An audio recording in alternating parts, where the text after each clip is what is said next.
મારું નામ બાબુભાઈ ભીખાભાઈ વિંજુડા, હું થાનગઢનો રહેવાસી છું. મને છેલ્લા 20 વર્ષથી દારૂ પીવાની ખરાબ આદત હતી. મને મારા ફેમિલી ડૉક્ટરે અહીં શિવસા હોસ્પિટલમાં દારૂ છોડાવવા જણાવેલ. મને એ માટે ડૉક્ટર રીમાબેન વસાણીએ સારી સારવાર આપી.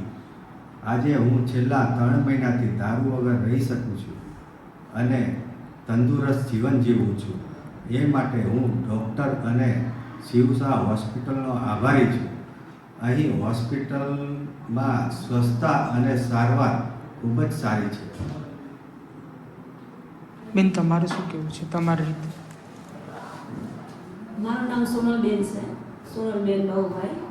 મારા ઘરના જે 20 વર્ષથી દારૂનું વ્યસન હતું તેમાં મને ઘણી તકલીફ પડી. છોકરાઓને ભણાવવા માટે મહિના પર પૂરો કરવાનું હટાણું બધી રીતે ઘણી તકલીફ પડી. એમ તો એ કામે જતા પણ કામે જાય પગારે આપે બધી રીતે, પણ અત્યારે મોંઘવારી પ્રમાણે ઘણી તકલીફ પડતી હતી. અને દવા તો અમે કોઈ દી લીધી નથી, પણ અમારે એક છે સંબંધી ડૉક્ટર ડાયાહાર, એ સુરનગરમાંથી રહેશે. એમને અમને કીધું કે તમે છે ને અહીંયા સુરનગરમાં હોસ્પિટલ છે શિવસા હોસ્પિટલ, ત્યાં કે તમે દવા લ્યો તો અહીંયા એને સારું થઈ જશે. તો અહીંયા અમે ગયા તો ડૉક્ટર રીમાબેન વસાણીની એમની સારવાર આપી અમને, અને અહીંયા એમને સારું થઈ ગયું. અત્યારે 3 મહિના થઈ ગયા પણ એમને દારૂ પીતા નથી.